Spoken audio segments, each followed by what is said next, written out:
नमस्कार साथियों, स्वागत है आप सभी का अन अकेडमी पर। मैं हूं अंकित अवस्थी। कैसे हैं आप? उम्मीद है आप सभी बहुत अच्छे होंगे। रटी रटाई लाइन से स्वागत है। सुप्रभात, निशांत, सुधांशु, रवि। हमने आपको एशिया के बारे में बताना है और एशिया के बारे में बताएं उससे पहले आज कुछ जर्नलिस्टिक बातें एशिया के बारे में और करेंगे।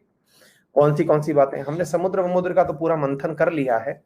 अब देखिए क्या है ना जी, कि हम जब समुद्र देख रहे होते हैं तब तो हमें पता नहीं चलता, लेकिन जब हम लैंडमास देखते हैं तो हमें एक चीज पता चलती है कि इनको सबको एक अगर स्क्वायर में बंद कर दिया जाए, एशिया को, हाँ जी, यहां पर अगर स्क्वायर में बंद कर दिया जाए तो इस स्क्वायर को हम कुछ इस प्रकार से देखें। कैसे? कुछ यूं करते हुए, कुछ यूं करते हुए, तो हमें ये स्क्वायर बेहतरीन तरीके से समझ में आ जाता है। आई बात समझ में? इस स्क्वायर से दिशाएं समझ में आ जाती हैं। ऊपर की तरफ नॉर्थ, नीचे की तरफ साउथ, राइट में ईस्ट और लेफ्ट में वेस्ट, हमें अच्छे से समझ में आ जाता है। तो हमें एशिया के अंदर भी चारों दिशाएं समझ में आ जाती हैं। और जब एशिया में भी चारों दिशाएं समझ में आ जाती हैं तो हमारा काम बन जाता है। कैसे? ईस्ट और south, that is south east Asia, मतलब ये पूरा की पूरा जो क्षेत्र है ये साउथ ईस्ट एशिया का क्षेत्र है, जिसे आप association of south east Asian nation, that is ASEAN कहते हैं। अब चूंकि ये हिस्सा थोड़ा दूर तक खिंच गया, तो अब इसको थोड़ा सा ना अगर सरका के हम यहां से इस सेंटर को साइड में ले जाएं इस तरफ, यानी कि समुद्र को वेटेज ना दें और लैंड मास को ही वेटेज दें, तो फिर हमें एक प्रकार से इसे बांटने का मौका और मिलेगा। और वो कैसे है? वो ऐसे है सर कि हम इसे यूं बांट दें जो कि दुनिया ने समझ रखा है वैसे। अभी तो हमने बिल्कुल एकदम स्क्वायर मान के फिर बांटा था, और अगर अब हम लैंड मास को बीच में से देखते हुए बांट दें तो फिर हमें आसानी से एक चीज और दिखाई पड़ती है, और वो क्लियर हो जाती है। क्या? हमें क्लियर ये हो जाती है कि आसियान में स्पष्ट रूप से हमें ये दिखाई पड़ने लग जाते हैं ये छोटू मोटू नेशंस जितने भी हैं, 10 कंट्री। अच्छा, फिर सर अगर हम इस मैप को थोड़ा और दिमाग लगा के देखें तो हमें यह समझ में आने लगता है कि एशिया के इस मैप में दक्षिण की तरफ जो हिस्से हैं वही हैं आसियान की तरह। जैसे आसियान साउथ ईस्ट है तो ये साउथ है, और इसे ही आप South Asian association, that is SAARC कहते हैं। South Asian association for regional cooperation. 8 country इसके अंदर शामिल हैं। इंडिया के पड़ोसी जितने भी चुन्नू मुन्नू टाइप के देश जितने भी हैं वो सब इसके अंदर हिस्से के रूप में डले हुए हैं। आ गई बात समझ में? ये सारे की सारे, इवन ये बांग्लादेश समेत, ये सब आ गए। हालांकि इस अफगानिस्तान को हमने सार्क का नियम तोड़ करके लिया है साथ में। हमने इसे सार्क का नियम तोड़ करके लिया है साथ में। अदरवाइज तो ये जो अफगानिस्तान है इसे तो हम हार्ट ऑफ एशिया कहते थे। क्यों?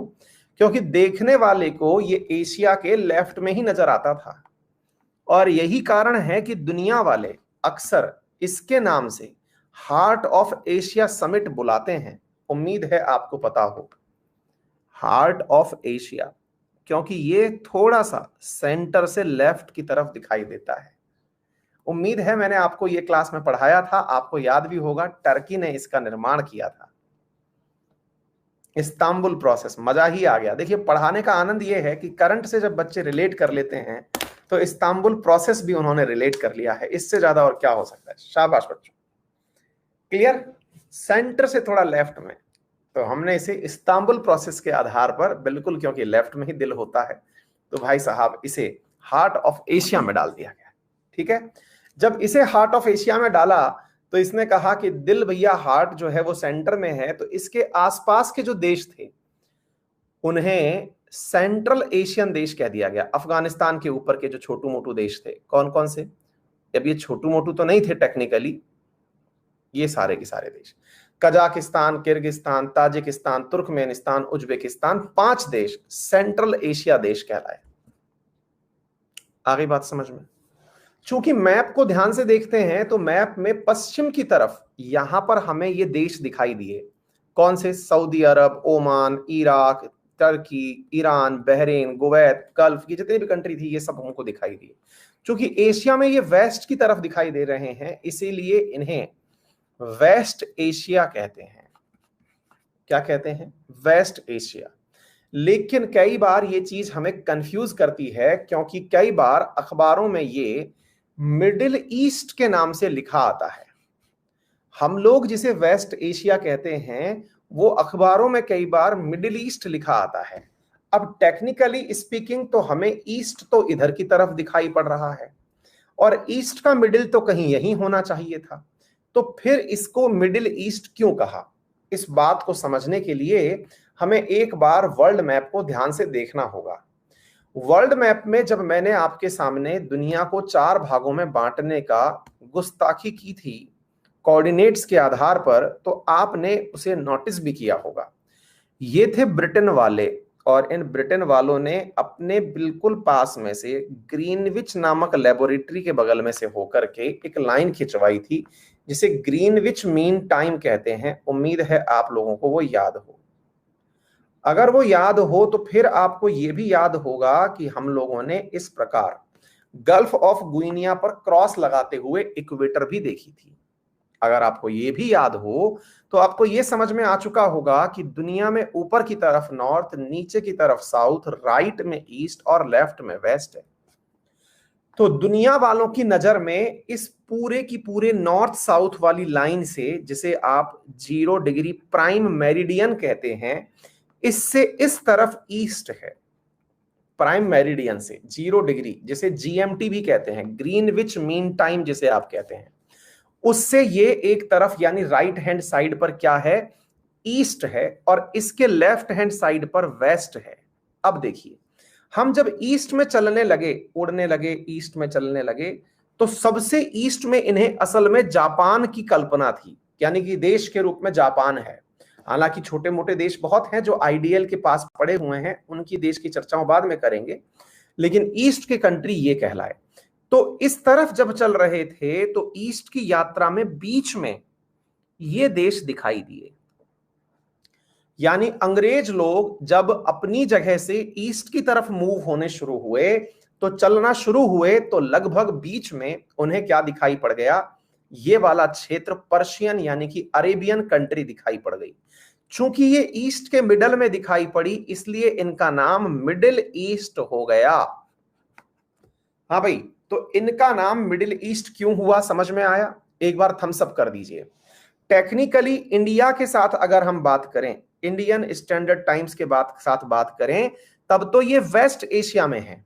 लेकिन चूंकि दुनिया वाले पूरी दुनिया को ही इसी नाम से जानते हैं और विशेष रूप से जीएमटी के रेस्पेक्ट में ही दुनिया को नापते हैं, इसलिए इस जगह को मिडिल ईस्ट भी कहते हैं। यही कारण है कि जितने भी अखबार यहां से छपते हैं, चाहे यहां से छपने वाला गार्जियन टाइम्स हो, चाहे यहां से छपने वाला New York times, wall street journal, ये जितने भी अखबार हों, उनके लिए ये क्षेत्र मिडिल ईस्ट है।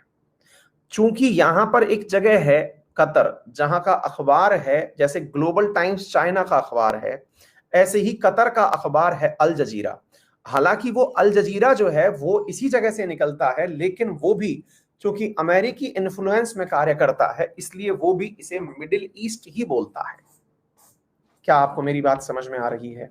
हम लोगों के अखबारों की इतनी इंटरनेशनल पकड़ नहीं है कि हम इसे वेस्ट एशिया के नाम से प्रोनाउंशिएट कर पाएं। मनीष पूछ रहे हैं, बड़े भैया इस महाद्वीप का नाम एशिया ही क्यों रखा, और ये नाम कौन रखता है? यार गुरु पसंद, तो प्रश्न तो बिल्कुल सब तुमने सही पूछा है। हमें लग रहा है कि आदम और ईव के जमाने की बात है, हम मिस कर गए गुरु इस बात को। कुछ मिलेगा तो जरूर बताएंगे। प्रश्न तुम्हारा तार्किक है, या तो हमारी बच्ची जो क्लास 3री में पढ़ रही है वो पूछे हमसे इस बात को, या तुमने पूछा, लेकिन बात दोनों ही जेन्युइन है। ढूंढेंगे भैया, जरूर खोजेंगे हम इसे, है ना? हाँ जी। तो भाई यहां पर इसने जो सवाल यहां पर आपने देखा कि इसको क्या कहा गया, वेस्ट एशिया क्यों नहीं कहा गया, समझ में आ गया। इंडिया का कौन सा वर्ल्ड लेवल पर न्यूज़पेपर है? कोई सा भी नहीं है। दुनिया वाले इंडिया का कोई भी अखबार फॉलो नहीं करते हैं, ठीक है?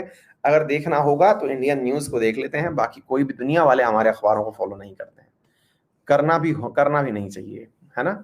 हाँ जी, चलिए साथियों, तो उम्मीद है आप लोगों को ये बात समझ में आ गई हो। इंडिया के रूप में अगर इंडिया का अखबार समझना होता है तो डीडी न्यूज सुनते हैं वो लोग कि डीडी न्यूज ने क्या कहा है बस, या इंडिया सरकार की प्रेस रिलीज। और ज्यादा दिक्कत आती है तो फिर एएनआई। एएनआई असल में वो संस्था है भारत की, आपने अक्सर एएनआई लिखा देखा होगा। एएनआई जो है वो संस्था है जो कि भारत की जितनी भी एजेंसीज हैं उन्हें न्यूज बांटती है ना। एसोसिएशन ऑफ न्यूज, कुछ इस तरह से नाम है इसका, एक संगठन है ये बेसिकली, सबके पास यही न्यूज भेजता है। आज तक वाले भी वही बजाएंगे अलग धुन के साथ में, एबीपी वाले भी वही बजाएंगे, एनडीटीवी वाले भी वही बजाएंगे, सब यही बजाते हैं, ठीक है। हाँ, अब कुछ तो है, इसका नाम हम भूल रहे हैं यार, ठीक है ना। एएनआई एक एजेंसी है जो सबको न्यूज, एशिया न्यूज इंटरनेशनल है क्या, हाँ तो कुछ है इसका, है ना। तो ये जो है न्यूज कलेक्ट करता है, सबको बांटता है ये। चलिए एनीवे, बढ़ते हैं आगे की तरफ। तो अब हमने इन सब बातों को जब सीख ही लिया है तो एक बार इन रीजनल क्षेत्रों को हम यहां देख भी लेते हैं जो हमने चर्चा करी। सारे देश दरिया जितने भी हैं उनको समझने का प्रयास करते हैं। आइए, इंडो पैसिफिक, इंडियन और पैसिफिक क्षेत्रों का क्षेत्र कहलाया। यार आज हमारा लैपटॉप कुछ ज्यादा ही हैंग चल रहा है। हाँ जी, एक मिनट बेटा। हाँ जी, सबसे पहले हम यात्रा कर रहे हैं सेंट्रल एशिया की। सेंट्रल एशिया में है 5 देश। उन 5 देशों में से सारे की सारे देश जो निकले वो असल में निकल करके आए थे यूएसएसआर से। Once upon a time USSR यानी कि सोवियत रूस एक संगठित देश हुआ करता था। 1991 में वो 15 देशों में टूट गया और उन 15 में से ये देश भी शामिल थे। कौन कौन से? कजाकिस्तान, उज्बेकिस्तान, तुर्कमेनिस्तान, ताजिकिस्तान और Kyrgyzstan. Afghanistan heart of Asia है, इसे आप अलग रखिएगा। ये सेंट्रल एशिया नहीं है, मतलब इसकी स्थिति ही क्लियर नहीं है। It is a buffer state जिसको अंग्रेज लोग रखा करते थे। भैया देखिए, हम इंडिया का पाक ऑक्यूपाइड कश्मीर भी लौटवा दिए हैं और ये हम चाइना के द्वारा ऑक्यूपाइड कश्मीर भी लौटवा दिए हैं, ठीक है। चलिए, हाँ जी, तो ये वाला क्षेत्र देखिए आप। तो अफगानिस्तान के साथ में ये पांचों की पांचों क्षेत्र आपको जो नजर आ रहे हैं, इनका रीजनल इंपॉर्टेंस काफी ज्यादा है। इंपॉर्टेंस क्यों ज्यादा है? क्योंकि यहां पर साथियों भारत को रशिया जैसी सुविधाएं सस्ते दामों पर मिलती हैं। बोले आप ऐसा क्यों कह रहे हैं? उम्मीद करिए कि अगर हम लोग कभी रशिया के साथ जुड़े होते या ये यूएसएसआर ही होता तो हमारे लिए तो यूएसएसआर बिल्कुल नजदीक ही होता। फिर सीधा ईरान से निकले और मतलब अफगानिस्तान गए तो ठीक है, नहीं तो सीधा तुर्कमेनिस्तान में घुस गए, अर्थात यहीं से तो रशिया शुरू हो जाता। ये तो आज रशिया नहीं है। अच्छा एक बात सोचो, इंडिया जैसे है, इंडिया के साथ में आप पढ़ते हैं कि इंडिया के अंदर यहां पर दक्षिण भारत में तमिलनाडु जो है, वो तमिलनाडु इस समय भारत का डेट्रॉइट कहलाता है। डेट्रॉइट बोले तो भारत की गाड़ी निर्माण कंपनियों का सबसे प्रमुख स्थल कहलाता है। मानते हैं इस बात को? तो डेट्रॉइट कहलाता है। अब कल को मान लो कि श्रीलंका जैसे देश को भारत से व्यापार करना था, लेकिन तमिलनाडु को आप एक आजाद देश के रूप में, जस्ट कल्पना करिए, मुझे राष्ट्रद्रोही मत करिएगा, मतलब मैं केवल आपसे कह रहा हूं कि एक आजाद कंट्री बन जाए, मतलब भारत से ये अलग देश बन जाए, तो भारत वाली सुविधाएं तमिलनाडु चूंकि अपने पास एक ही सेक्टर अच्छा रखता है, और वो क्या है? वाहन निर्माण। तो वाहन निर्माण के क्षेत्र में वो सभी सुविधाएं दुनिया वालों को इंडिया से सस्ते निर्माण समय में देगा। क्योंकि भाई उसकी यूएसपी क्या है? उसकी यूएसपी है कि उसके पास में ऑटोमोबाइल का बढ़िया काम है और वहीं से वो पैसे कमा सकता है। तो वो दुनिया वालों को क्या करेगा? बहुत सस्ते दामों में क्या बेचेगा? ऑटोमोबाइल बेचेगा। एग्जैक्टली यहां पर अपने साथ ऐसा ही है। चूंकि यूएसएसआर जब संयुक्त रूप से हुआ करता था तो यूएसएसआर का पूरी दुनिया लोहा मानती थी। किस बात के कारण मानती थी? यहां की सैन्य शक्ति के कारण, सैन्य उपकरणों के कारण, और दूसरा न्यूक्लियर मटेरियल के कारण, क्योंकि ये लोग न्यूक्लियर सामग्री बहुत जल्दी से उपलब्ध करवा दिया करते थे। क्लियर? अच्छा, डिफेंस का जो क्षेत्र था इनका वो जबरदस्त था, न्यूक्लियर रिसर्च जबरदस्त थी, और फिर स्पेस भी इनका मतलब अमेरिका से आगे था। मतलब ये सारी क्षेत्र ऐसे थे जो कि इनके बहुत आगे थे। तो ऐसी स्थिति में साथियों इन्होंने, जब ये संयुक्त यूएसएसआर हुआ करता था, तो ये Kazakhstan, Uzbekistan, Turkmenistan, Tajikistan, Kyrgyzstan, ये वो सब क्षेत्र थे जहां डिफेंस के रिपेयर स्टेशन हुआ करते थे। क्या हुआ करते थे? Repair station. हाँ भाई, समझ में आ रही है बात? मतलब यहां पर डिफेंस के, जैसे मान लीजिए डिफेंस का कोई मिग विमान बना तो उसका रिपेयर स्टेशन यहां पर, ठीक है, अगर ट्रक बन करके आया तो उसका रिपेयर स्टेशन यहां पर, मतलब डिफेंस इंस्ट्रूमेंट्स का रिपेयर स्टेशन था ये। क्लियर? जैसे आपको मैंने हाल ही में गुजरात के अंदर एक वो चीज पढ़ाई थी, अगर याद हो तो अपन लोग गुजरात में वो कौन सी जगह जहां जहाज तोड़ते हैं, जगह का नाम मैं भूल गया, थोड़ा बताइएगा जल्दी से, शिप के लिए, मलंग। ठीक है, तो मलंग नामक जगह जो है वो मतलब एशिया के अंदर वन ऑफ द लार्जेस्ट जगह में आती है जहां पर अलंग, हाँ अलंग, ठीक है, जहां पर क्या करते हैं, जहाजों को तोड़ा जाता है। तो अब सोच के देखो कि गुजरात की कल्पना करो, कि एक बार एक अलग देश के रूप में कल्पना करके देखें, तो अब दुनिया वाले उस जहाज को तोड़वाने के लिए इंडिया की जगह गुजरात को चूज करेंगे ना, मतलब इस प्रकार से सोच के देखिए, आ गई बात समझने, अलंग अलंग करके, है ना। ठीक है, तो कहने का अर्थ क्या है, मैं कहना यह चाह रहा हूं कि जिसकी जो यूएसपी है, तो इंडिया में सेंट्रल एशिया की जो सबसे बड़ी यूएसपी है वो क्या है, कि हम लोग सेंट्रल एशिया से यूएसएसआर वाली वो सारी सुविधाएं प्राप्त कर लेते हैं जो हमें रशिया से तो महंगे दामों में मिले, लेकिन सेंट्रल एशिया में चूंकि अब वो अलग से पड़ गई हैं तो वो सस्ते में हमें पड़ती हैं। हालांकि इनके पास रिसर्च स्टेशन नहीं है, यानी कि ऐसी चीज नहीं है कि ये नई चीजें पैदा कर दें, लेकिन हाँ ये हमें बहुत सारी चीजों पर लाभ देते हैं। जैसे दुनिया में यूरेनियम के भंडारों में नंबर 1 पर पाया जाता है कजाकिस्तान। कजाकिस्तान और ऑस्ट्रेलिया के बीच ही युद्ध है, मतलब कि कौन ज्यादा और कौन कम, तो हमें कजाकिस्तान से यूरेनियम की बड़ी अपेक्षा है, यानी इंडिया के लिए कजाकिस्तान बहुत महत्वपूर्ण है। और बातें अगर कही जाए तो हायर एजुकेशन में जो लोग ये कहते हैं कि हम रशिया गए हैं एमबीबीएस करने, असल में वो एमबीबीएस करने इन्हीं देशों में गए होते हैं, सब डॉक्टरी पढ़ने यहीं पढ़ रहे होते हैं, ताजिकिस्तान, तुर्कमेनिस्तान, किर्गिस्तान, उज्बेकिस्तान, यहीं पर एमबीबीएस कर रहे होते हैं, बोलते हैं कि हम रशिया गए हैं। यहां तक कि उनको ले जाने वाले जो एजेंट होते हैं वो भी ये कह के ले जाते हैं कि रशिया ले जा रहे हैं, क्योंकि वो सब के सब यहां पर रशियन लैंग्वेज में ही पढ़ाई कर रहे होते हैं। हाँ, कुछ लोग फिर यूक्रेन साइड भी चले जाते हैं, अफगानिस्तान में तो वो फिर ट्रीटमेंट करने आते हैं। ठीक है, तो उम्मीद है आपको बात समझ में आ गई होगी। एनीवे, फिर इसी के साथ में एक समुद्र लगा हुआ है, दैट इज कैस्पियन सी। अच्छा, एक चीज यहां पर और है, दैट इज अरल सी। मैं एक बार इसको भी साफ करके दिखा देता हूं, समझने का प्रयास करें। अरल सी दैट इज काजू के बीच में है, कजाकिस्तान और उज्बेकिस्तान के बीच में क्या है, अरल सी, ये याद रख लीजिएगा। हाँ भाई, इन देशों को आप चाहें तो कट्टू करके याद रख सकते हैं, एकदम कट्टू हैं ये, है ना, मतलब ककट्टू, कैसे, के टी टी यू, ठीक है ना। कजाकिस्तान, किर्गिस्तान, ताजिकिस्तान, तुर्कमेनिस्तान और उज्बेकिस्तान। उज्बेकिस्तान और कजाकिस्तान दैट इज काजू, काजू के बीच में क्या है, अरल है, अरल सी है। ठीक है, अच्छी बात है। फिर यहां पर एक समुद्र स्थित है जिसका नाम है कैस्पियन समुद्र। ये वही कैस्पियन समुद्र है जिसके साथ 5 बड़े देश जुड़े हुए हैं, और इन 5 देशों को हम याद करते हैं कृति नाम से, KRATI, कृति के नाम से हम इसे याद करते हैं। कैसे याद रखते हैं बताएंगे अभी। इधर की तरफ देखें, यहां पर आपको दिखाई पड़ रहा है रशिया। क्या दिखाई पड़ रहा है, रशिया। अगर आपको दिख रहा हो तो रशिया इनसे कनेक्टेड है, ये रहा रशिया। इधर की जस्ट बगल में है अजरबैजान, जिसकी राजधानी है बाकू। कौन सी जगह है, अजरबैजान। ठीक है, इधर की तरफ है ईरान, ईरान की राजधानी तेहरान, तेहरान के बगल में क्षेत्र रामसर, यही है वो रामसर साइट जो कि कैस्पियन सागर में खुलती है, जिसके नाम पर सम्मेलन हुआ था और हम रामसर दिवस मनाते हैं। क्लियर? अच्छा, इसके बाद में यहां पर तुर्कमेनिस्तान जिसकी राजधानी अशखाबाद है, और यहां से साथियों आगे की तरफ क्या जुड़ा हुआ है, कजाकिस्तान जिसकी राजधानी डॉक्टर अस्ताना है। अस्ताना का नया नाम क्या है, नूर सुल्तान है। ठीक है ना, चलिए आगे बढ़ते हैं साथियों।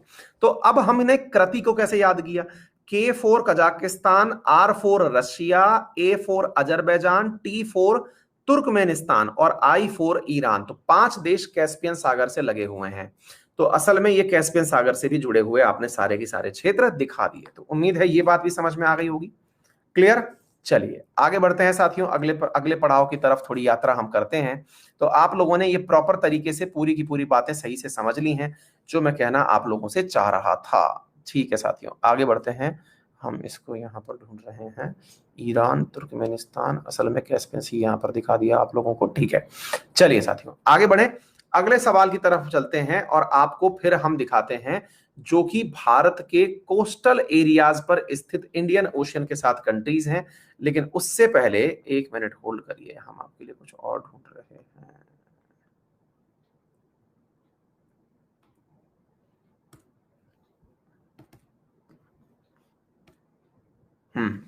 एक बार ना साथियों, हम लोग आपके सामने कुछ चीजें और रखने का प्रयास कर रहे हैं। ये तो मैंने आपको सेंट्रल एशिया तो दिखा दिया, कुछ इंपॉर्टेंट चीजों में यहां पर सबसे इंपॉर्टेंट चीज है जो यहाँ के पर्वत हैं, mountains of Asia. Mountains and reverse को हम एक बार अभी ले खत्म कर दे रहे हैं, ताकि आप लोगों को क्या है थोड़ा सा वो चीज क्लियर हो जाए। माउंटेन्स और रिवर्स जो एशिया की कवर कर देते हैं, इंडिया की कंट्री, एशिया के जो कंट्री है वो सारे अभी याद हो जाएंगे थोड़ी देर में, उनकी चिंता मत करिए, सारे के सारे दिमाग में हो जाएंगे। अभी मैं आसियान वाली और दिखाने की सोच रहा था आपको कि आसियान की कंट्री और याद करा देता। जैसे आपने 5 याद कर लिया, हाँ एक बार के लिए ना आप मेरे साथ आसियान कंट्री और याद कर लीजिए, क्योंकि काफी ज्यादा जिक्र होता है इनका, मतलब इसलिए मैं चाह रहा था। और कोई अगर मैप अच्छा सा मिल जाए आसियान याद कराने का तो मेरे लिए हाँ ये ज्यादा ठीक है, इसे देखें आप, क्योंकि इसमें सबकी क्या है राजधानी भी आपको दिखती रहेगी, तो आप इसे याद कर पाएंगे। चलिए एक बार आसियान कंट्री याद कर लेते हैं, 10 के 10 देश कौन कौन से हैं। देखिए साथियों, हम चाइना की बगल में हैं, और चाइना की बगल में ये जो चाइना के नीचे, चाइना बड़ा सा ड्रैगन है और चाइना के नीचे एक छोटा सा ड्रैगन बैठा हुआ है, इसका नाम है वियतनाम। क्या नाम है? वियतनाम। ठीक है, अच्छा ये देखिए वियतनाम को कितनी बड़ी कोस्टल लाइन मिली हुई है। इसके जस्ट सामने एक गल्फ है, उस गल्फ का नाम है गल्फ ऑफ टॉमकिन। क्या नाम है इसका? Gulf of Tonkin. मैं आपसे पूछूंगा और आप आंसर भी दे पाएंगे, ठीक है ना। अब सुनिएगा साथियों, ये जो गल्फ ऑफ टॉमकिन है ना, होता क्या है, पहले चाइना साउथ चाइना सी को जब क्लेम करता था तो 11 डैश लाइन बोला करता था कि हमारे जो पूर्वज थे यहां पर बकरी चराने जाया करते थे, तो उसमें से 2 डैश यहां पर भी थे।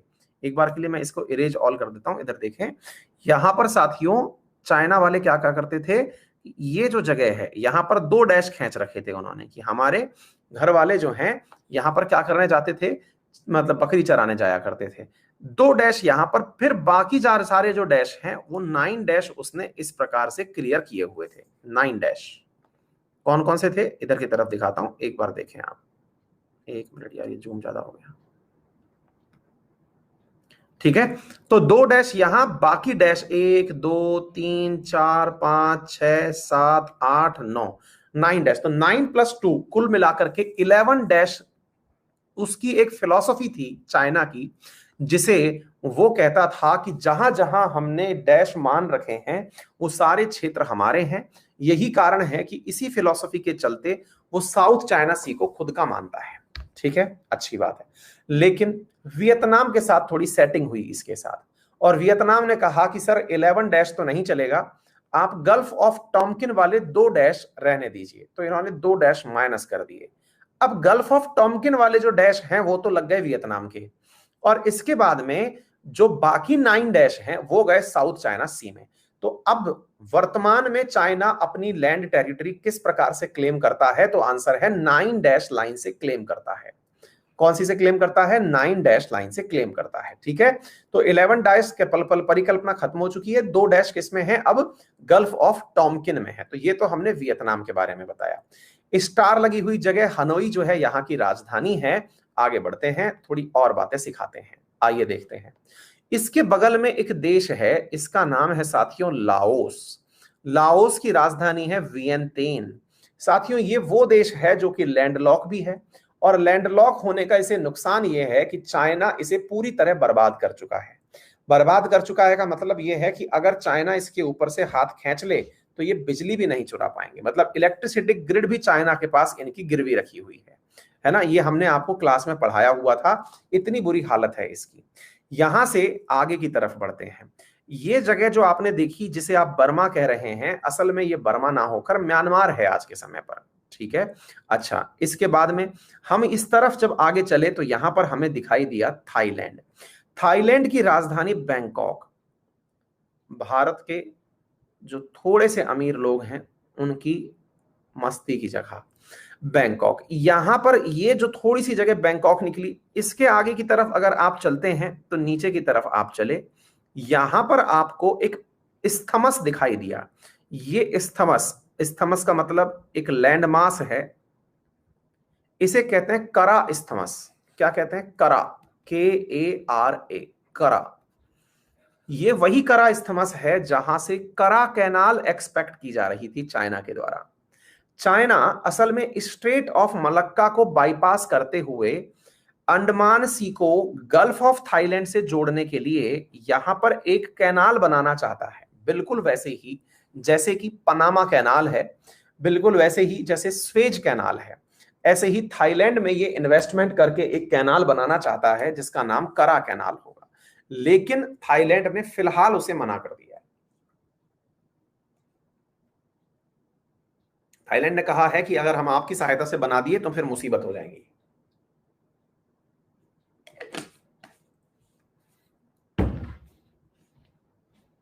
इसके बाद में क्या होता है, इसके बाद में फिर आप अंदर की तरफ चलते हैं तो हमने लाओस घुमा दिया, थाईलैंड घुमा दिया, म्यांमार घुमा दिया।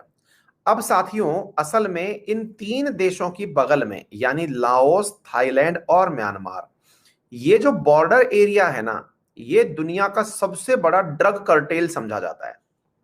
दुनिया का सबसे बड़ा ड्रग कार्टेल कुछ याद है, पढ़ाया है आप लोगों को, गोल्डन ट्रायंगल है। इसे गोल्डन ट्रायंगल बोला जाता है क्योंकि यहां पर सबसे ज्यादा हेरोइन का व्यापार होता है। हेरोइन का व्यापार होता है, अर्थात यहां पर ये तीनों देश, देखिए जो देश फेलियर स्टेट होते हैं सामान्यतया वो व्यापार ड्रग्स का बहुत ज्यादा करते हैं। बिल्कुल वैसे ही जैसे अफगानिस्तान जो है वो पाकिस्तान बॉर्डर पर किसका व्यापार करता है, गोल्डन क्रिसेंट नामक स्थान पर व्यापार करता है, अफीम का, अफीम से ही बनती है ना ये, क्लियर। तो यहां ट्रायंगल हो गया, वहां क्रिसेंट हो गया। एनीवे तो ये चीज याद हो गई। थाईलैंड से आगे निकलते हैं और इसके बाद में फिर हम चलते हैं लाओस के नीचे की तरफ कंबोडिया में।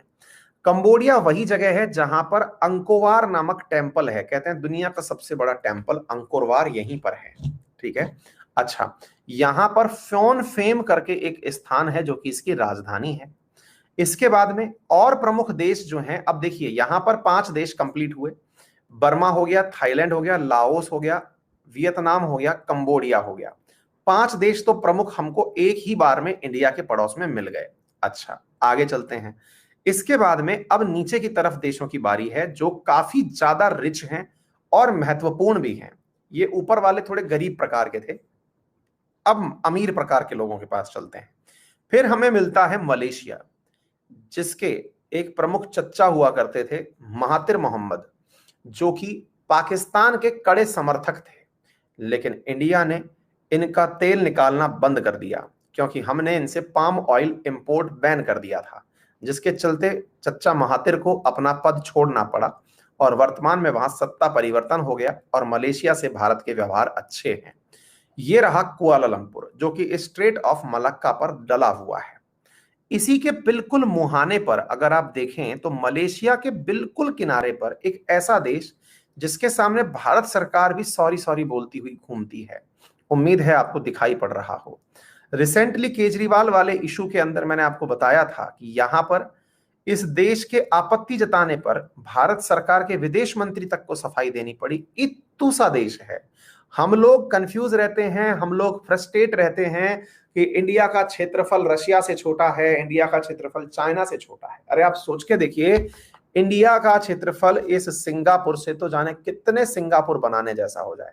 यानी कि अगर जोर से अलवर वाले अपनी भुजाएं खींच दें तो सिंगापुर बन जाए, हैं। तो कहने का मतलब यह है कि भैया ये सिंगापुर है। और मतलब आप सोचिए कि मैप में भी जिसे जूम करके दिखाना पड़ रहा हो, मैप में भी जिसे जूम करके दिखाना पड़ रहा हो, वो है सिंगापुर, जो कि स्ट्रेट ऑफ मलक्का के किनारे पर होने का लाभ लेता है। मतलब यहां पर स्थित है। भाई ऐसा क्या है इसके पास, मतलब क्या है इसके पास जिसके चलते मतलब इतनी सी तू हैरी है, आफत मचा रखी है, क्या है तेरे पास ऐसा।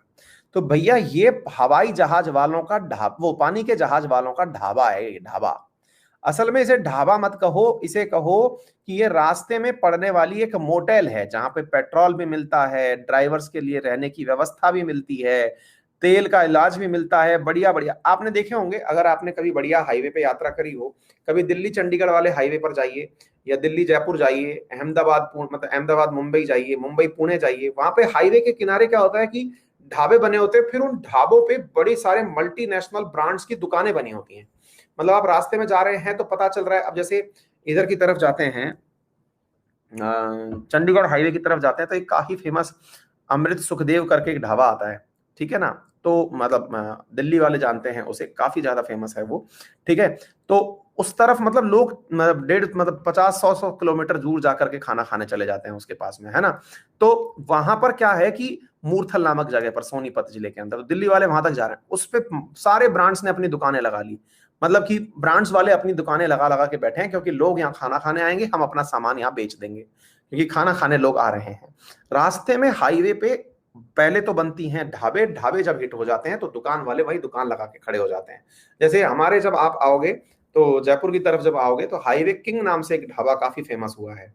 अब वो हाईवे किंग पर सब लोग अपना अपना ब्रांड खोल करके बैठ गए हैं, सारे मल्टीनेशनल ब्रांड वहां पर बन गए हैं, ठीक है। तो अब इस तरफ, और हाईवे किंग ने भी कई ब्रांचेस खोल दी हैं। तो अब क्या है, ऐसे ही सिंगापुर है। स्ट्रेट ऑफ मलक्का में से पार करते कराते जब लोग यहां से बाहर निकल करके साउथ चाइना सी में जाने वाले होते हैं, तो यहां पर साथियों रोड पर ही, मतलब रास्ते के रोड पर ही सिंगापुर जो है पोर्ट ऑन कॉल है। इसको कहते हैं पोर्ट ऑन कॉल, यानी कि आपके पानी के जहाज को जो चाहिए सब मिलेगा, और बहुत ही निम्न दामों पर मिलेगा। आपके जहाज को पानी चाहिए, मतलब आपके जहाज को यहाँ पे मतलब तेल चाहिए, वो मिल जाएगा। आपको सामान यहाँ पर उतारना है, उतार दीजिए। आपको रास्ते में से लौट के वापस जाना है, चले जाइए। आपको यहाँ पर स्टोरेज चाहिए, स्टोरेज ले लो। आपको जो सुविधा चाहिए, पानी के जहाज को जो सुविधा चाहिए, सब यहां से ले लो। तो ऐसी स्थिति में इसका जबरदस्त विकास हुआ, क्योंकि दुनिया का 70% ट्रेड इंडियन ओशियन और पैसिफिक ओशियन के बीच होता है। तो 70% ट्रेड यहां से होता है, और 70% में से अगर मतलब 50% लोग भी यहां रुक गए तो व्यापार का हाल सोच के देखो क्या होगा। आ गई बात समझ में। तो ये है साथियों सिंगापुर की कहानी। सिंगापुर से अब थोड़ा आगे निकलते हैं। सिंगापुर के नीचे की तरफ अगर आप देखते हैं तो दिस इज इंडोनेशिया। काफी रिच, प्रॉस्पेरस और काफी बड़ा देश इंडोनेशिया, जिसकी राजधानी है जकार्ता। इसके अंदर प्रमुख आइलैंड्स आपको यहां पर दिखाई दे रहे होंगे। यहां पर एक प्रमुख आइलैंड आपको दिखाई पड़ रहा है, दैट इज सुमात्रा। सुमात्रा के सामने की तरफ अगर आप चलते जाते हैं तो यहां पर आपको दिखाई देता है जावा। यही कारण है कि सुमात्रा और जावा के बीच में आपने यहां पर देखा जावा सी। क्लियर। अच्छा, इसी प्रकार से अगर आप आगे की तरफ चलते हैं तो यहां पर आपको एक आइलैंड दिखाई देता है जिसका नाम है सेलेविस आइलैंड। यही कारण है कि आपने यहां के समुद्र का नाम सेलेविस सी सुना था, जो अपन कल पढ़ रहे थे ना, सेलेविस सी, वो इसी कारण से आप लोगों ने पढ़ा था। इसी प्रकार से साथियों एक आइलैंड और है जिसका नाम है बोर्नियो। लेकिन वो बोर्नियो आइलैंड जो है वो असल में पूरी तरह से इंडोनेशिया का नहीं है, वो बटा हुआ है कुछ और देशों के पास भी, जिनमें से प्रमुख देश का नाम मलेशिया है। तो मलेशिया आइलैंड जो है, मलेशिया जो है वो एक तरफ तो नॉर्थ में इस तरफ हो गया, दूसरी तरफ इस तरफ भी है, जो बोर्नियो का थोड़ा हिस्सा जो है वो शेयर करता है। ये भी आसियान का सदस्य है। इसके बाद में आइलैंड क्या उनसे कौन से हो गए, सुमात्रा हो गया, जावा हो गया, बोर्नियो हो गया, सेलेबिस हो गया। अब इधर देखिए, इस बोर्नियो के ऊपर भी साथियों एक देश है छोटा सा जिसका नाम है ब्रुनेई। यहां पर आज भी राजा का शासन चलता है, और कहते हैं दुनिया के सबसे ज्यादा पर कैपिटा इनकम वाले देशों में से एक है ये। पर कैपिटा, प्रति व्यक्ति आय के मामले में ये दुनिया का, कभी गूगल पर ब्रुनेई के राजा का वो देखना, मतलब शाही जीवन, जाने कितने ही कमरे का तो महल है, कितने ही परिवार के सदस्य हैं, बीवी बच्चे, जाने क्या ही क्या है। मतलब कुछ ऐसा कहते हैं कि इसके मतलब विमान में भी सोना लगा हुआ है। गजब ही पैसे वाला आदमी है ये, है ना। तो ये एशिया में ही है।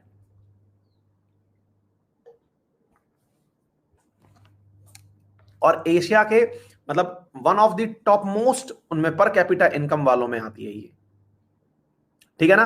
तो क्या हो गया, ब्रुनेई। क्लियर हो गया। अच्छा, तो ब्रुनेई हो गया, मलेशिया हो गया, इंडोनेशिया हो गया। इधर थे, आगे की तरफ बढ़ते हैं, आगे चलते हैं। इधर की तरफ अगर आप चलते हैं तो जावा के बाद में सेलिब्स मैं आपको दिखा चुका हूं, ठीक है। अभी मैं आपको क्या है, फिलीपींस और दिखाने वाला था। देखिए, अब अगर आप इन आइलैंड्स को आगे देखते हैं तो सेलिब्स से आगे की तरफ चलते समय आपको यहां पर न्यू गिनिया आइलैंड दिखाई देता है। न्यू गिनिया, इसी से पपुआ न्यू गिनिया जुड़ा हुआ है, जो कि ऑस्ट्रेलिया के जस्ट ऊपर है। एनीवे, यहां पर आप न्यू गिनिया तक पहुंच गए। आगे चलते हैं। ये पूरे आइलैंड जो हैं ये किस पर हैं, ये पूरी तरह से आइलैंड जो हैं ये इक्वेटर के आसपास हैं। अच्छा, तो हमने अभी तक कितने देश पढ़ लिए थे, वापस से हम लोग यहां तक कंबोडिया तक 5 देश पढ़ चुके थे। कंबोडिया तक 5 देश पढ़ने के बाद में देखिए 1 हो गया, 2, 3, 4, 5, ठीक है। मलेशिया 6, इंडोनेशिया 7, सिंगापुर 8, है ना, और इंडोनेशिया ये वाला 9, और एक फिलीपींस और है। हाँ ये रहा साथियों, जिसकी राजधानी है मनीला। ये हो गया 10। ये मिलाकर के कुल जो 10 देश हैं ये आसियान मेंबर कहलाते हैं। अब एक कुछ विद्यार्थी बार बार लिख रहे हैं सर आज बफर हो रहा है, एक बार के लिए पोल करा के पूछ लेते हैं, लोड मत लीजिए।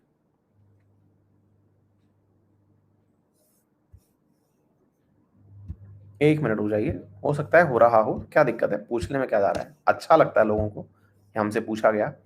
बताएं क्या साहब मैं आपको सही से सुनाई और दिखाई पड़ रहा हूं?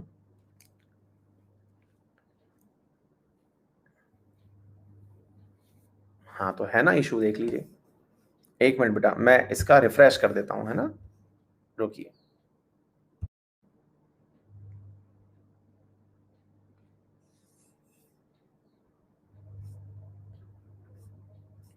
क्लियर? बढ़े आगे, थम्स अप कर दीजिए, सुनाई दिखाई पड़ रहा है? क्लियर। अच्छा, तो हम क्या कहना चाह रहे थे यहां पर कि अब इन देशों के लिए कुछ लोगों ने अपनी अपनी ट्रिक्स बनाई हुई हैं। किसी ने ट्रिक के रूप में टीवी बना करके थाईलैंड और वियतनाम को पकड़ा हुआ है, कंबोडिया को सी से पकड़ा हुआ है, एल से लाओस को पकड़ा हुआ है ना। मैं लेकिन आपसे चाह रहा हूं कि आप इन्हें किसी भी प्रकार से याद ना करें, मतलब इन्हें इस प्रकार से याद ना करें।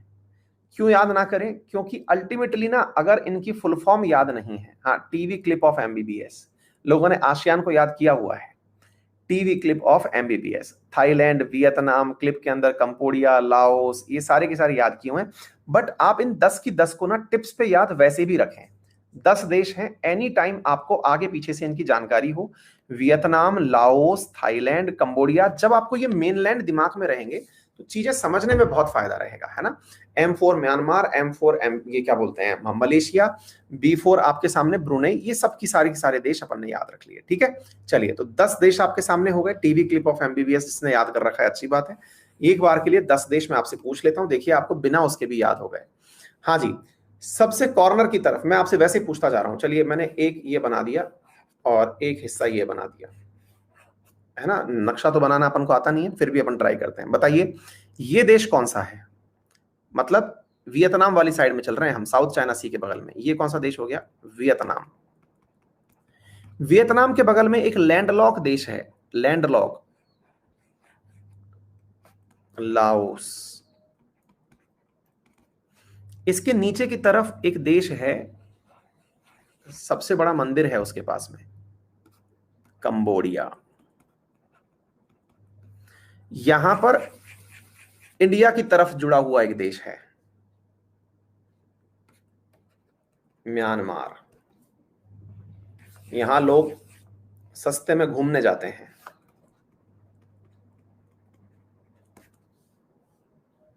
थाईलैंड, ठीक है। थाईलैंड से यहां पर एक लगा हुआ देश है जो कि इस तरफ भी बटा हुआ है, इधर भी है इधर भी है, मलेशिया। अच्छा, थाईलैंड के बाद मलेशिया। इसी वाले एक स्थमस के किनारे पर ये जो वाली जगह है, यहां पर एक देश बना हुआ है, सिंगापुर। ये पूरे आइलैंड से बना हुआ एक देश है, इसका नाम है इंडोनेशिया। ये जो मलेशिया जिस आइलैंड पर इंडोनेशिया के साथ बॉर्डर शेयर करता था, उस आइलैंड का नाम क्या है? बोर्नियो। बोर्नियो आइलैंड पर यहां पर एक देश है जो मलेशिया के साथ कनेक्ट है, उसका नाम क्या है? ब्रुनेई। ब्रुनेई के बाद में हमने समुद्र में यहां पर पड़ा हुआ एक देश और देखा, फिलीपींस। बस इतना सा याद रह जाए और क्या चाहिए हमें यार, सब तो याद हो गया, क्या दिक्कत है बताइए, सब करिए। मतलब मैं आपको ट्रिक से याद कराता, उसका लॉजिक नहीं निकलता, मुझे पता नहीं क्यों ट्रिक देना सही नहीं लगा। टीवी क्लिप ऑफ एमबीबीएस आप चाहो तो याद रख लो, पर ये सारे देश टिप्स पे याद रहे तो मीनिंग अदरवाइज मिक्स कर जाते हैं हम इन चीजों को। हमें लोकेशन नहीं पता रहता, हमें ये याद नहीं रहता कि कौन सा देश कहां पर है, तो आप इन्हें सीधा डालकर मत एज इट इज याद कर लीजिए, क्योंकि सब बहुत ज्यादा कॉमन है, सबको हमने बहुत बार सुना हुआ है। ठीक है, सुमात्रा, जावा, बोर्नियो, सेलेविस, सुमात्रा, जावा, बोर्नियो, सेलेविस। ठीक है, सुमात्रा आइलैंड यहां पर हमको इंडिया के साथ टच होता हुआ दिख गया, बोर्नियो मलेशिया के साथ टच होता हुआ दिख गया, जावा, जावा नीचे की तरफ यानी ऑस्ट्रेलिया की तरफ, सेलेबिस फिलीपींस की तरफ। ठीक है, ये कुछ चीजें थी जो आप लोगों के सामने मैंने यहां पर दिखाने का प्रयास किया है। उम्मीद है सभी साथियों ने इसे प्रॉपर तरीके से समझने का भी प्रयास किया होगा। 11:30 बजे फिर आपके साथ मुलाकात होगी एक नए शो में। आज से शुरू करने का प्रयास कर रहे हैं हर दिन। अब नए इश्यूज 11:30 बजे भी आपको मिल जाया करेंगे। जैसा भी आपका रिकमेंडेशन हो हमें बताएं। ठीक है, थैंक यू सो मच, अपना ख्याल रखें। कल फिर थोड़ा सा बचा हुआ हिस्सा इसका कंटिन्यू करेंगे, फिर अफ्रीका की यात्रा पर चलेंगे। तब तक के लिए रेफरल कोड अंकित 10 से काम चलाएं। जिस भी भाई बहन को नया सब्सक्रिप्शन परचेज करना हो, रेफरल कोड अंकित 10 यूज करें और क्लास में आनंद लें 10% डिफरेंस का। हाँ जी, वाईफाई स्टडी 2